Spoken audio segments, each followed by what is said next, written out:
Hello friends, Ranjita রান্নাঘরে তোমাদের সবাইকে স্বাগত জানাই। চলে এলাম আজকে আবারও একটা নতুন রেসিপির সঙ্গে নিয়ে। আজকে তোমাদের কাবুলি ছোলা দিয়ে একটা দুর্দান্ত নিরামিষ রেসিপি শেয়ার করব। তো চলো তার আগে এই ছোলাগুলোকে সেদ্ধ করব। আর এখানে আমি নিয়েছি 250 গ্রাম কাবুলি ছোলা। ছোলাগুলোকে কিন্তু একটু সকাল সকালই ভিজিয়ে রেখেছিলাম, তার জন্য দেখো খুব সুন্দরভাবে ভিজে গেছে। তো চলো ছোলাগুলোকে এবারে আমি সেদ্ধ করি। তো ছোলাগুলোকে কুকারের মধ্যে দিয়ে দেব 1 গ্লাস জল আর হাফ চামচ লবণ। তো দিয়ে এবারে ছোলাটাকে আমি সেদ্ধ করে নিচ্ছি। তো 3 থেকে 4টা মতন সিটি দিয়ে ছোলাগুলোকে সেদ্ধ করে নিতে হবে।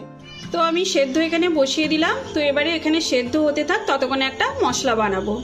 তার জন্য দেখো এখানে আমি নিয়েছি 1 চামচ জিরে আর 1 টুকরো আদা। তো দিয়ে এখানে আমি মিক্সি জারের মধ্যে দিয়ে দিলাম আর দিয়ে দেবো এতে একটা টমেটো। তো এটাকে একসঙ্গে কিন্তু পেস্ট করে নেব।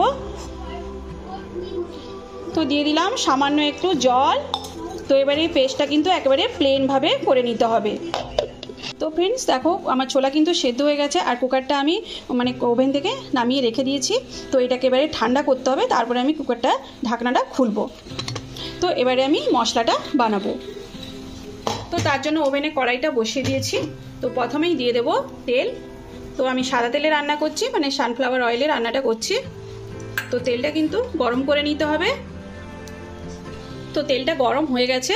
এবারে আমি ফোড়ন হিসেবে দিয়ে দিচ্ছি এখানে একটা তেজপাতা আর দিয়ে দেবো 2 টুকরো দালচিনি। তো দালচিনিটা দিলে কি হয়, নিরামিষে ফ্লেভারটা খুব সুন্দর হয়। তো ওভেনের ফ্লেমটা আমার কমানো আছে। এবারে দিয়ে দেবো এতে আলুগুলোকে দিয়ে দিলাম। আর এখানে আমি একটা বড় সাইজের আলু নিয়েছি। তো আলুগুলোকে তেলের মধ্যে প্রথমে একটু লাল লাল করে ভেজে নিতে হবে। ভেজে নিয়েছি আর একটু লাল লাল হয়ে গেছে আলুগুলো। তো এবারে আমি এর মধ্যে দিয়ে দেবো হাফ চামচ মতো লবণ। তো লবণ দিয়ে একটু নাড়াচাড়া করে দিলাম।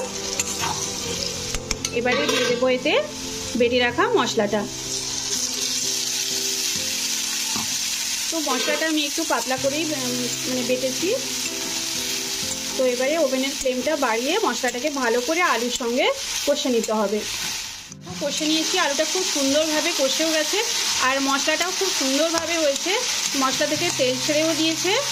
তো এবারে আমি এর মধ্যে দিয়ে দিচ্ছি 1 চামচ লঙ্কার গুঁড়ো। তো একটু যদি ঝাল খেতে চাও আর একটু ঝাল দিলেও ভালো হবে, আর নিরামিষে একটু ঝাল হলেও ভালো লাগে। আর দিয়ে দেবো হাফ চামচ হলুদের গুঁড়ো। তো দিয়ে এটাকে আবারও আমি একটু কষে নিচ্ছি। তো এবারে আবার দিয়ে দিচ্ছি সামান্য একটু জল। তো জল দিয়ে একটু কষে নিতে হবে। মশলাটা খুব সুন্দরভাবে আমার হয়ে গেছে।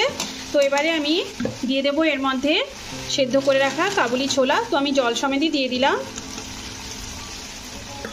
তো দিয়ে ছোলাটাকেও একটু আলুর সঙ্গে কষে নিতে হবে। তো ফ্রেন্ডস, এইভাবে তোমরা নিরামিষ কাবুলি ছোলার রেসিপি একবার হলেও ট্রাই করতে পারো। তো খুব ভালো লাগে খেতে এইভাবে। আর এর সঙ্গে রুটিও ভালো লাগবে বা পরোটা বা লুচিও কিন্তু খুব ভালো লাগবে। তো এইভাবে আমি কিছুক্ষণ আলুর সঙ্গে কষে নিচ্ছি ছোলাটাকে। ছোলা আর আলুটা আমার এখানে কিন্তু খুব সুন্দরভাবে কষা হয়ে গেছে। তো এবারে এখানে আমি দিয়ে দিচ্ছি কাজু পেস্ট। তো এখানে আমি 5-6টা মতন কাজু নিয়ে একটু পেস্ট করে রেখেছিলাম। তো সেটাই দিয়ে দিচ্ছি আর দিয়ে দেব সামান্য একটু জল। তো মিক্সি জারটা ধুয়ে সামান্য একটু আমি জল দিয়ে দিলাম।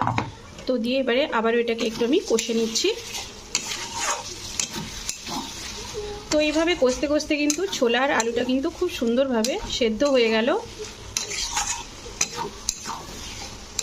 তো ফ্রেন্ডস, এইভাবে তোমরা যদি নিরামিষ ছোলার তরকারিটা বানাও, তো এখানে দেখবে 4টার জায়গায় হয়তো 5টা লুচি কিংবা পরোটা খাওয়া হয়ে গেছে।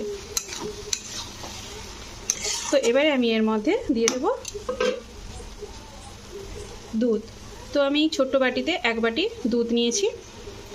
তো দুধটা দিয়ে এবারে এর মধ্যে আমি দিয়ে দেব জল। তো দুধটা দিয়ে সামান্য একটুখানি নাড়াচাড়া করে দিয়ে দেব জল। তো হাফ গ্লাস মতন জল দিয়ে দিলাম। তো জলটা দিয়ে এবারে এটাকে আমি ফুটিয়ে আনবো।